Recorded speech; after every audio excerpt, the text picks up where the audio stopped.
What's worse than finding a worm in your apple? Finding half a worm. Magic Kato begins with tells the story of Kaito Kuroba, a high school student who is very smart and skilled in magic tricks. Because of Kaito's abilities, he is always the center of attention of his friends and teachers at his school. Kaito's magic skills were not self-taught, but his father taught him to become as good as he now. But unfortunately, Kaito's father died when Kaito was little, so now he lives only with his mother. However, Kaito's mother was rarely at home, and because of that, Kaito was almost always home alone. But Kaito never feels lonely because he has a childhood friend who often accompanies him every day. Her name is Oko Nekomori, daughter of the police inspector. Kaito's life goes on normally every day. But one time, the town where Kaito lived was shocked by the return of the famous thief, Kaito Kid, who was reported to have robbed a jewelry store. Kaito Kid's reappearance was sudden, for he had previously been on break for 8 years, and in just a matter of hours, news of Kaito Kid had spread throughout the city, and Kaito Kuroba's school was no exception.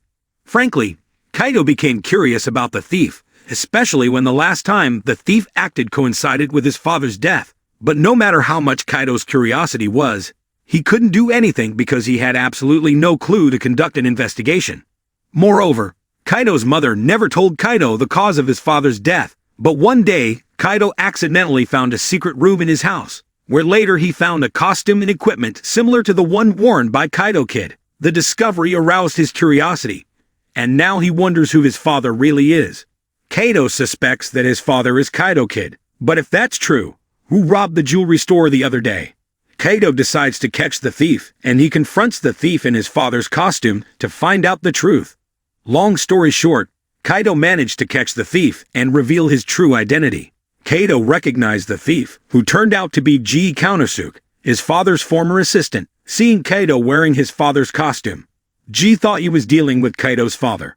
It turned out that Kaito's guess was right. His father was indeed Kaito Kid, and it was confirmed directly by Ji. Not only that, Ji told Kaito that his father was murdered in the past, and the reason Ji disguised himself as Kaito Kid was none other than to bait out the killers of Kaito's father. Ji finally realized that the person he was talking to was Kaito, not his former master. And at almost the same time, the police came and immediately surrounded them. Amazingly, in such urgency, Kaito could think quickly. Then he decided to be bait so Ji could escape. Fortunately, not only Ji, who managed to escape from the pursuit of the police, but also Kaito, who escaped using the equipment left by his father. Kaito then decided to go home, but on the way, he saw a mysterious figure wearing a black robe watching him from the roof of a building. Before Kaito could do anything, the figure left quickly.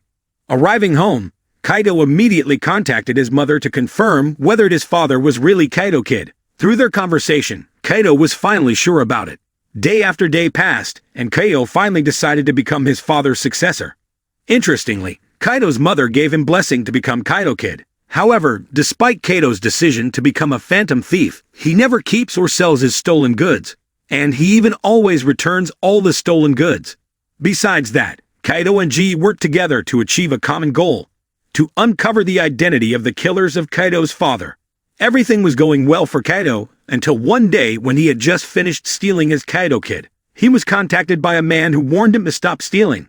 If Kaito was caught stealing again, the man would not hesitate to kill him. But instead of being intimidated, Kaito was curious about the identity of the terrorist, and of course, he ignored the man's threats. But one night, after Kaito successfully carried out his robbery of a gem called Blue Birthday, he was ambushed by a group of men. One of the men, codenamed Snake, tried to get Kaito to talk. Hearing the voice, Kaito immediately knew that Snake was the one who threatened him to stop stealing. Not only that, Snake and his henchmen who are with him are members of an organization responsible for Kaito's father's death, and worse, the organization wanted the Blue Birthday that Kaito had just stolen. While pointing a gun at Kaito, Snake asked him to hand over Blue Birthday. But as a phantom thief, Kaito certainly had preparations to anticipate something like this. Instead of the real Blue Birthday, Kaito threw a fake gem at Snake. But it turns out that Snake wants Blue Birthday and Kaito's death as well. Without saying much more, Snake immediately shoots Kaito, causing him to fall from the roof of the building. After dealing with Kaito, Snake and his henchmen immediately set out to meet their boss and hand over a fake Blue Birthday. But Snake didn't actually know why his boss was after so many gems. And so, He asked his boss directly when he handed the fake blue birthday.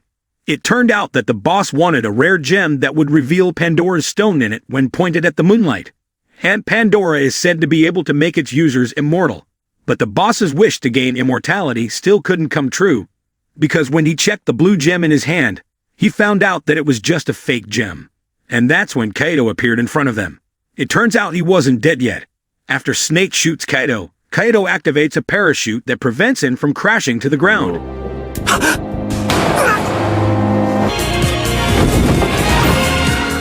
After that, Kaido secretly followed Snake to the boss's residence and overheard all their talk about Pandora and its effects. While the boss still couldn't escape the shock of seeing Kaido's sudden appearance, Kaido threw the real blue birthday into the boss's face and knocked him down. Kaido decided to give the gem to them because the police had a tracking device on it.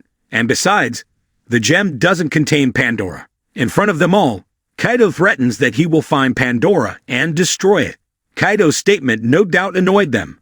But before they could react, Kaido disappeared from their sight. Just moments after Kaido left, police sirens started sounding all around. The police have surrounded the place. But sadly, they needed time to get in, which gave the boss and his henchmen time to escape. The police eventually only found Blue Birthday lying on the ground. A few weeks later, Kaido continues his action as Kaido Kid perfectly. Until one day, when Kaido targets a gem to rob, he unknowingly falls into a trap designed by a genius old man who cooperates with the police to catch Kaido Kid. Kaido was almost caught by the police, making him have to give up on his mission to escape from them. The next day, Kaido and Oko meet G at his bar. They were engaged in conversation, until their conversation led to the genius old man. It just so accidentally that Oko knew who the man was. That man was a magician named Harry Nezu, Oko's father, Jinzo Nakamori, the inspector assigned to capture Kaido Kid. Even plans to meet with Harry to discuss how to protect the gem that Kaido Kid is now targeting. Hearing this information, Kaido then devised a strategy so he could monitor Harry when he met Inspector Jinzo. Through the camera Kaido secretly attached to Ginzo's tie, Kaido could hear Harry's words during the meeting. Through Harry, Kaido knows that there is another phantom thief, who is no less clever than him. He is Kaido Corbeau, a thief from the United States. Not long after, while Kaido was still continuing to eavesdrop on Harry, he was surprised by the sudden appearance of Corbeau, standing behind him. Corbeau introduced himself, and Kaido finally found out that Corbeau was the black-robed man he had seen before. In addition, Kaido finds out that Corbeau has a friendly relationship with his father. The purpose of Corbeau meeting Kaido is to challenge him. Kaido has to guess how Corbeau will steal the jewels guarded by the police and Harry. If Kaido loses the challenge, he will have to retire as a thief. Kaido was sure that Corbeau would fail to steal a heavily guarded gem, so he accepted the challenge. With that, Corbeau began his robbery.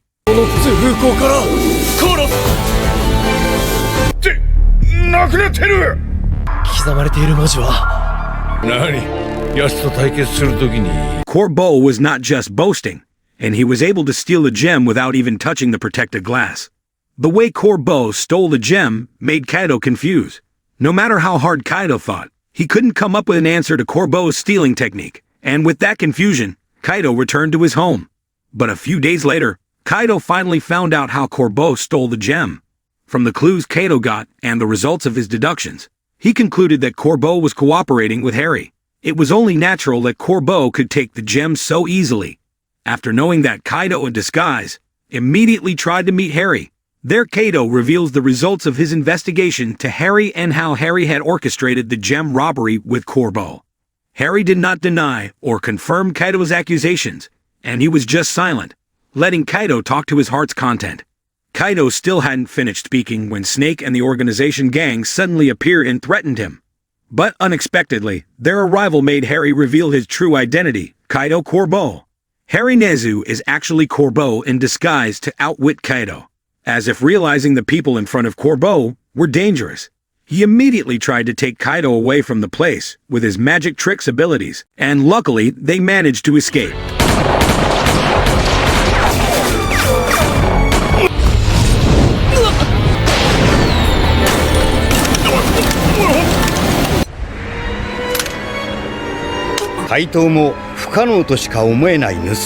After that, The two of them separated, and Kato decided to go home.